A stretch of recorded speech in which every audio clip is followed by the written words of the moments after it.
I'm the only candidate in the race who, according to the polls now, can beat Biden. I mean, it's hard to believe. Don't forget, the Democrats start with an advantage. I won't tell you what the advantage is, but different people automatically vote.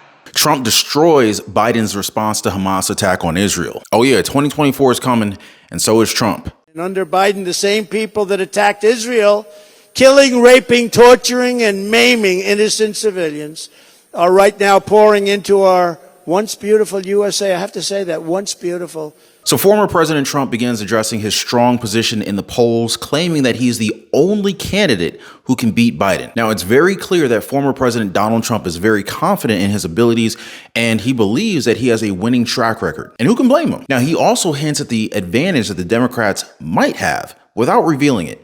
Now, this shows his strategic thinking, always staying one step ahead. By the way, if you guys like content like this, do your boy a favor, drop a quick like for the video and consider subscribing to the channel. I totally appreciate the support. By you liking these videos, you are allowing other people to discover this video as well. And that's exactly why you're seeing it, because other people have liked it. So I totally appreciate that. Under my leadership, the United States will fully support Israel defeating, dismantling, and permanently destroying the terrorist group Hamas. So former President Trump opens by emphasizing his unwavering support for Israel. Now, he underscores the importance of defeating, dismantling, and permanently destroying terrorist groups that pose any kind of threat to the world. His commitment to standing with Israel is evident throughout his speech, demonstrating his dedication to our allies. I'm the only candidate who can make a promise that's a very important promise, the most important promise that we can have.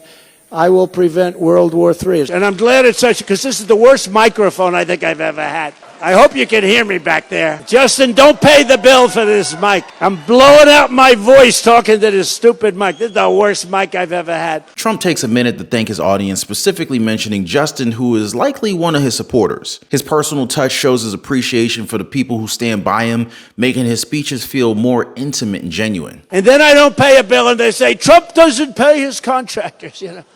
It's unbelievable. It's a rotten, lousy mic. Now let's just discuss former President Trump's humorous take on microphone issues that he's experiencing during his speech, right? His ability to connect with the audience through humor is one of his strengths. Let's be honest, guys. He doesn't take himself too seriously, which makes him pretty relatable to a lot of people. The state of Israel is a blessing to the world. Our prayers are with them now in this terrible, terrible time. Ziggy, that's great. Ziggy, you're amazing. One of the greatest. Now let's talk about Ziggy. I mean, we can't ignore Ziggy. But you might be thinking to yourself, well, Ron, who the heck is Ziggy? Well, we don't really know who Ziggy is, but according to Trump, she's one of the greatest people in the world. Why? Well, we're not entirely sure, but it's probably safe to assume that Ziggy did something very impressive that Trump admired. Maybe she makes the best coffee, or maybe she gives terrific hugs. Your guess is as good as mine. One of the greatest people in the world, Ziggy. She's got more. Look at her. She's crying. We love her. You got the greatest woman, the greatest wife. But Trump doesn't stop there. He keeps the compliments coming, guys, saying that she's got more. Look at her. She's crying. We love her. Hold on a second. Ziggy's crying? Is this a campaign rally or an emotional roller coaster? It's unclear, but in Trump's world, everybody's a winner and everybody's got more. You gotta love that guy. Under my leadership, we will stand with Israel 100%, and we will not let them fail. So Trump's words regarding the state of Israel being a blessing to the world resonate with many who view Israel as a beacon of democracy and stability in the Middle East. His heartfelt prayers for Israel during a challenging time further solidify his support for the nation. Don't forget, you know, I did have a bad experience with Israel, though. When we took out Soleimani, it was us and Israel working as a group, and we knew where he was. We knew how he was coming in. We knew the plane. We knew everything. We worked on it for weeks, for months actually, but we worked on it for weeks. And the night before, no, I don't think this has ever been told. They'll say, oh, it's classified information. Well, maybe it is, but I don't think so. The night before this happened. And of course, Trump doesn't shy away from addressing his disagreements with Israeli leaders when they decided not to participate in a particular military operation. His candidness about this issue demonstrates his independence as a leader and his expectation of collaboration from allies. But with all of the different things that happened, we took abuse like nobody, and we had to do this because we heard Soleimani was going to be blowing up 5 of our really big military bases in areas all over the Middle East. He was going to be blowing them up. He was a very bad guy, very smart guy, but very bad guy. He was the leader of their military for a long time.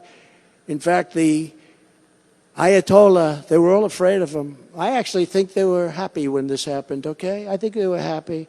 So former President Donald Trump then recounts a significant event where he took action against a major threat in the Middle East. He discusses the military operation against Salaman, a dangerous adversary who threatened American bases and lives. Trump's decisiveness and willingness to protect American interests and allies come across strongly in this narrative. And I said, what does this mean? We're working on it with them. Why? They didn't tell us why, sir, but they're not doing it. This was a day before. I said, I don't like that. That's not good. I looked at one of my generals who's fantastic, a warrior. I'm telling you, we have unbelievable military, unbelievable warriors. Just not the guys you see on television. They're real stiffs, real dopes. But these guys are warriors. They don't want to be on television. They want to win fights, okay? They want to win battles. And I said to him, General, what do you want to do? Sir, we can do whatever you'd like to do, sir. We can finish it ourselves, sir, if you'd like. I said, well, do we need them? Not at all, sir. I said, so what do you want to do, General? Sir, we have it under control if you want to do it. If you don't want to do it, we understand. Whatever you say, sir, is okay with us. I said, let's do it. Trump's emphasis on the importance of accurate intelligence in making decisions about military operations underscores his commitment to well-informed choices. Let's do it. Let's do it. Because what this guy did to our soldiers, what this guy did to so many people, including many civilians, including many of his own people, just blew them to pieces by the tens of thousands. Let's do it. And he came on the plane, and we followed him right from the Situation Room. We followed the whole thing, and about 15 seconds later, it was all over, and we did it. But I'll never forget that Bibi Netanyahu let us down. That was a very terrible thing, I will say that. And finally, Trump leaves the audience with a sobering thought about the destructive power of modern weaponry. His warning about the obliteration of the world serves as a reminder of the importance of diplomacy, international cooperation, and of course, strong leadership to prevent such a catastrophe. different people vote, and they sort of are locked into that vote no matter how bad a guy is. If a man's grossly incompetent, he can't speak, he can't put two sentences together, he can't find his way off a stage. Let's see, there's a... I got there. I could jump off this one. I could actually do it. He couldn't. Or I could just head back the way you came, right? That's pretty amazing. I watched the other day. He had two entrances, two exits, and he couldn't figure out how the hell do I get out of here. And Trump does not hold back in his assessment of Biden's competence. He points out what he sees as Biden's shortcomings, emphasizing that a leader should be able to speak coherently and navigate his butt off the stage. Trump's ability to communicate directly and candidly is easily one of his trademarks. And he just made a statement on Israel. It lasted for less than 2 minutes, which is better than usual when you think about it. And naturally, he didn't take any questions. He doesn't take... I take questions from everybody. I do a press conference in the Oval Office. I would have some hostile people that you almost wonder, why are you so angry? You know, we're doing a great job. We have the greatest economy ever. All of the things. But I watch him take it, and I watch him pick up. We're doing little notes today instead of, I like the freelance or this or the teleprompter. We like this better, right? I like this better. The teleprompters are wonderful, but we like this better. Now, let's go ahead and talk about Trump's preference for handwritten notes over teleprompter, shall we? Now, he playfully shares that he watched President Biden struggle with a teleprompter, highlighting the difference in their speaking styles. Now, Trump is known for his unscripted and authentic approach to communication, and he is not afraid to poke fun of himself or his opponents. But, you know, I watched the other day as he goes, Mr. Cindy. I said, is there a guy named Cindy around? From NBC. So guy gets up, gives a question, and he looks down, he starts reading the answer. I say, what the hell is going on? I never had that. I was never, when they're screaming questions at me and you got to answer the questions, No, he was reading the answer, but we've seen that a few times, haven't we? It's pretty amazing. Trump's commentary on Biden reading from notes adds a little bit of a humorous touch to the speech. It's almost like he's sharing an inside joke with his audience, making them feel a lot more connected to him. Trump's ability to engage and entertain a crowd is a very powerful political tool. But the Republican primary, brand new Survey USA poll just came out. You saw that one, and that's rated A+. I don't know what that means. I think it means it's a good poll, but it's an A+ poll. We can't say that about a lot of them. Former President Trump proudly mentions a new poll rated A+. Now, this demonstrates his knack for leveraging positive news to his advantage. He's a master at branding and marketing, and he knows how to highlight his successes even if he's not entirely sure what that rating actually means. It's all about the optics, right? And he knows how to control them. Love him or not, he's a master at rallying his supporters and making headlines.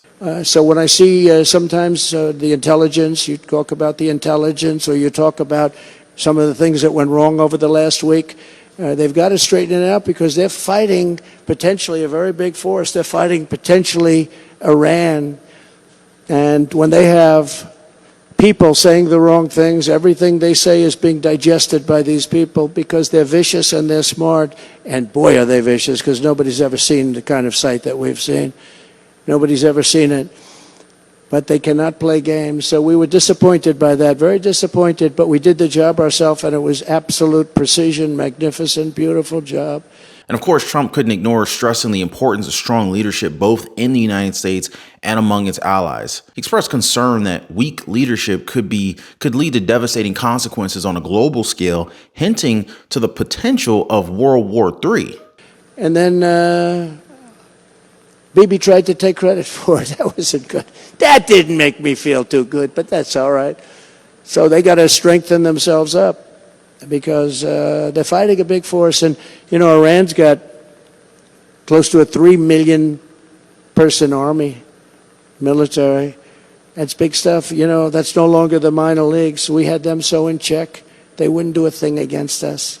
They wouldn't do a thing. They wanted to make a deal so badly. If that election wasn't rigged, we would have had that thing done so fast, and you wouldn't have any of these problems. But you would have never, ever had anybody attacking Israel if I were president. It wouldn't have happened. It wouldn't have happened. And when you look at the death, hundreds of Israeli soldiers are dead. Hundreds of people in their homes, they were attacked. Nobody's ever seen anything like it. Nobody thought it was possible. And so they're going to have to step up their game, and the United States is going to have to step up its game, because we're really led by the wrong people. We're led by people that don't know what's happening, and they don't know how to lead, and they're not respected, and it's a very hard thing. But it could ultimately lead to World War III.